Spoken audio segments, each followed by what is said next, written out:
You know, there are American heroes who don't like this idea. Neil Armstrong, Gene Cernan have both testified against commercial spaceflight and the way that you're developing it, and I wonder what you think of that. I was very sad to see that, because those guys are, those guys are heroes of mine, so it's really tough. You know, I wish they would come and visit and see the hardware that we're doing here. And I think that would change their mind. They inspired you to do this, didn't they? Yes. And to see them casting stones in your direction. It's difficult. Did you expect them to cheer you on? Certainly hoping they would. What are you trying to prove to them? What I'm trying to do is to make a significant difference in spaceflight and help make spaceflight accessible to almost anyone. One of the most difficult choices I've ever faced in life was in 2008. I think I had maybe $30 million left, or $30 or $40 million left in 2008. And I had two choices. I could put it all into one company, and then the other company would definitely die, or split it between the two companies. But if I split it between the two companies, then both might die. When you put your blood, sweat, and tears into creating something, or building something, it's like a child. And so it's like, which one am I going to let one starve to death? I couldn't bring myself to do it, so I split the money between the two. Fortunately, thank goodness, they both came through. What was your biggest failure, and how did it change you? Well, there's a ton of failures along the way, that's for sure. As I said, for SpaceX, the first 3 launches failed, and we actually were just barely able to scrape together enough parts and money to do the 4th launch. If that 4th launch had failed, we would have been dead. So multiple failures along the way. I tried very hard to get the right expertise in for SpaceX. I tried hard to find a great chief engineer for the rocket, but the good chief engineers wouldn't join, and the bad ones, well, there was no point in hiring them. So I ended up being chief engineer of the rocket. So if I could have found somebody better, then we would have maybe had less than 3 failures. That 3rd failure in a row, did you think, I need to pack this in? Never. Why not? I don't ever give up. So many people tried to talk me out of starting a rocket company. It was crazy. One good friend of mine collected a whole series of videos of rockets blowing up and made me watch those. He just didn't want me to lose all my money.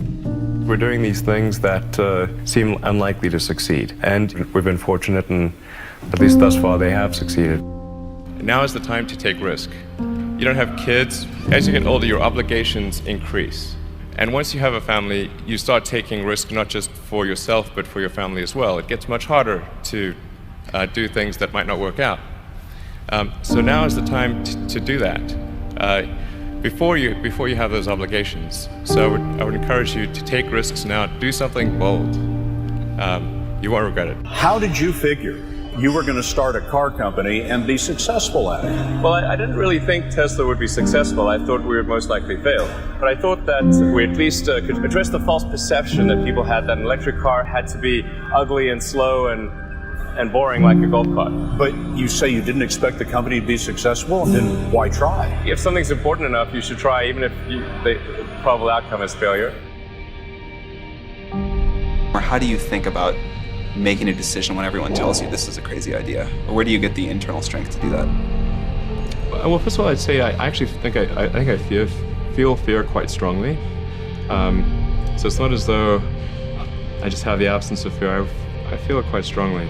But there are just times when something is important enough, you believe in it enough, that you do it in spite of the fear.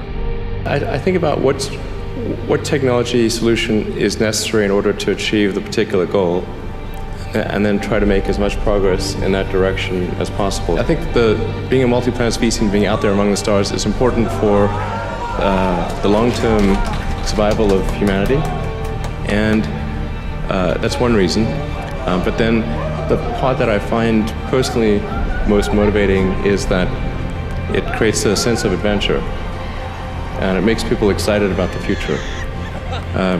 If you consider two futures, one where we are forever confined to Earth until eventually something terrible happens, or another future where we are out there on many planets, maybe even going beyond the solar system, I think that second version is incredibly exciting and inspiring, and there need to be reasons to get up in the morning. You know, life can't just be about solving problems. Otherwise, what's the point? There's got to be things that people find inspiring and make life worth living. When my brother and I were starting our first company, instead of getting an apartment, we just rented a small office and we slept on the couch. And we showered at the YMCA, and we're so hot up we had one computer, so the website was up during the day, and I was coding at night. 7 days a week, all the time. And I sort of briefly had a girlfriend in that period, and in order to be with me, she had to sleep in the office. So work hard, like, every waking hour. That's the thing I would say, particularly if you're starting a company. Whatever area that you get into, given that, even if you're the best, there's always a chance of failure. So I think it's important that you really like whatever you're doing. If you don't like it, life is too short. If you like what you're doing, you think about it even when you're not working. I mean, it's something that your mind is drawn to. And if you don't like it, you just really can't make it work, I think.